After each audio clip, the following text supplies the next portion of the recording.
Could you imagine if God was a black man, how white people would treat black people, brother? Better. Better, I would say so, because they could see God in us and we could see God in them.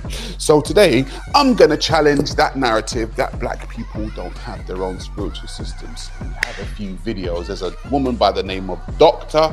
Kanyesile Litchfield.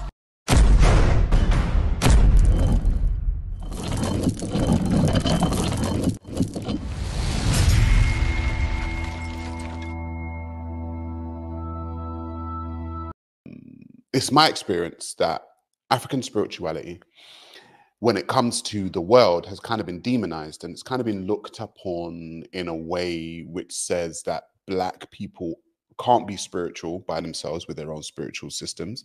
And if they do have their own spiritual systems, then obviously it's black magic or it's voodoo or it's witchcraft or it's witch doctorism or something bad is coming from that. So I want to challenge that narrative. I want to challenge the narrative that says that black people can't be spiritual, that black people don't have a spiritual system. From my research, I research history, and I have researched African history, did it for a decade, maybe over a decade. What I found was that African people have always had spiritual systems that have always benefited them. I argue that African spiritual systems benefited them, and as soon as Africans took on European or Arab spiritual systems, they started working against African benefits because Africans had someone else in their psyche as God.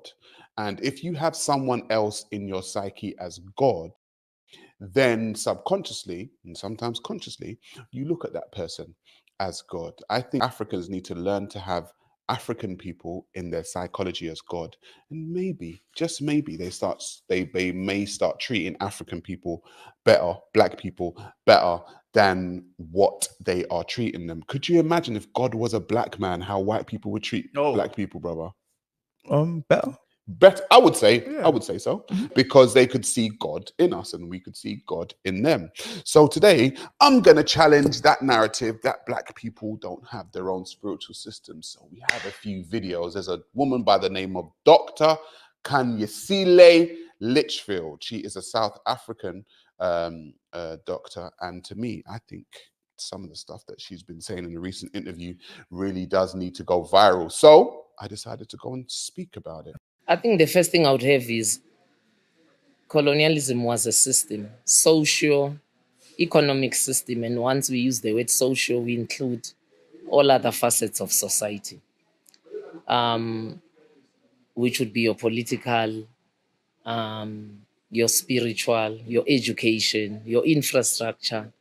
So colonialism was a system, and you can't impose a system externally on a people who were the first race on earth, who already by that time had systems that had been running for thousands of years.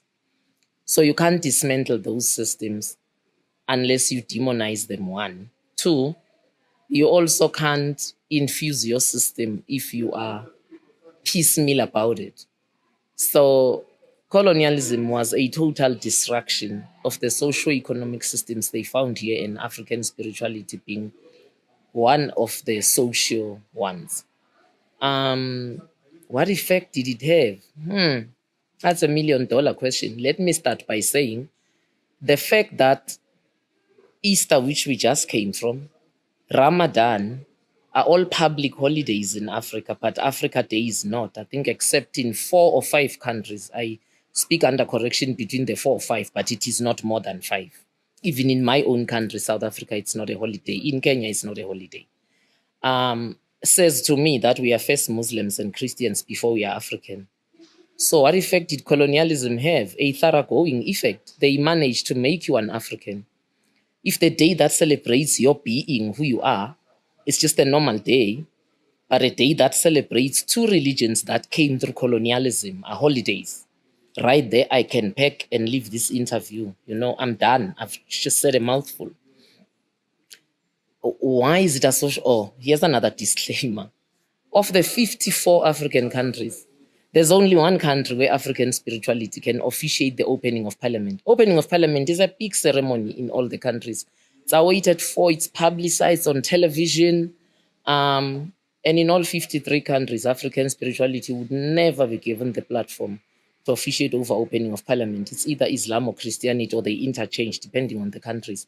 So it's only in South Africa where African spirituality can officiate an opening of parliament. I think it's only in South Africa where African spirituality is not regarded as witchcraft. It's a spirituality. That's just what it is. I mean, we have also a former British colony, first French or Dutch even at a certain time, but the English have had us the most. So, like all the other countries, it is struggling to breathe and survive against Christianity, against Islam. We have an Indian population, against Hinduism even. So I think the effect it has had is immense. One, they've managed to convince us that everything that's African spirituality is witchcraft. Now, my daughter normally says, we must decolonize language. And for a long time, I didn't take it seriously until I had to analyze the word witch doctor. I don't know which language you speak. Well, in South Africa, we have 9 official African languages, but we have more because some have not been captured. And I speak, read, and write 7 of them. The 8th, I can hear broken speaking. So I can tell you in the African languages I've come across, I'm sure even yours, you'll tell me which one your language is. For us, a witch, umthakathi, that is Zulu, Ndebele, Swati. In Xhosa is igqwirha, and then a healer, that is a doctor, inyanga, or Xhosa people will say ugqirha. Now, I can't tell you that in my languages we have something called inyanga mthakathi or igqwirha gqirha. You are either or. You either heal or you witch and you kill. You can't mirror the two. But they've given us that name and it has stayed through colonialism.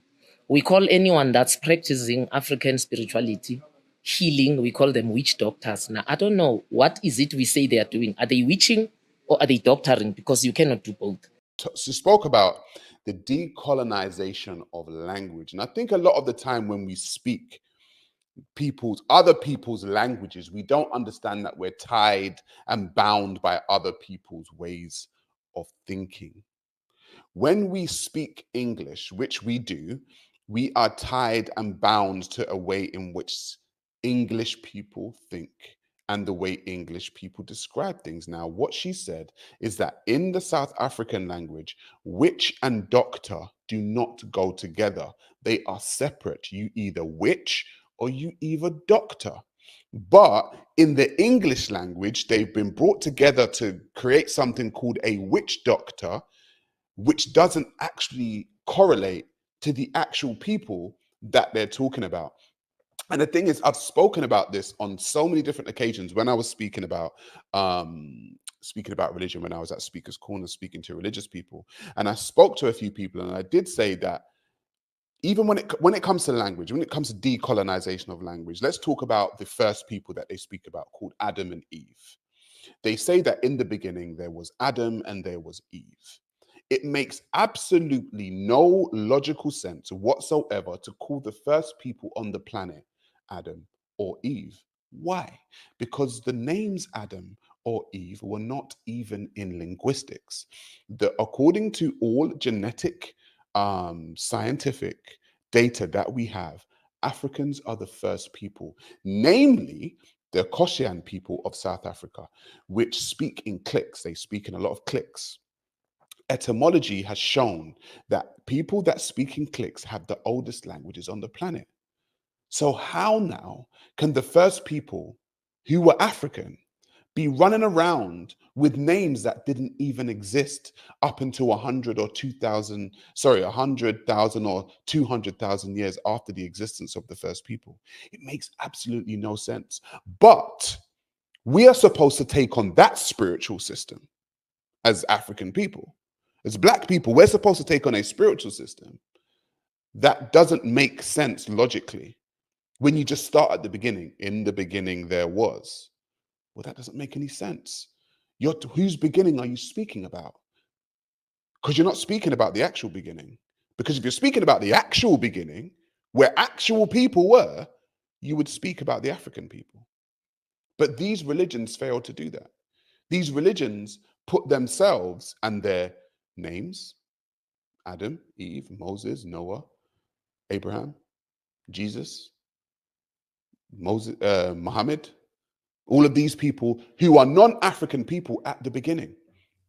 And they expect other African people to take these things on as fact. And the bottom line is, African people do.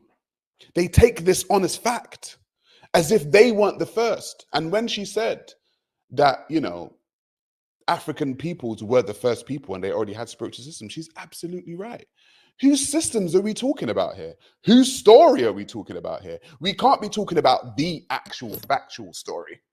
Because if we had the actual factual story, guys, the first man and woman would probably be called Nwazabele or something, right? That's what it would be factually, because they would have African names.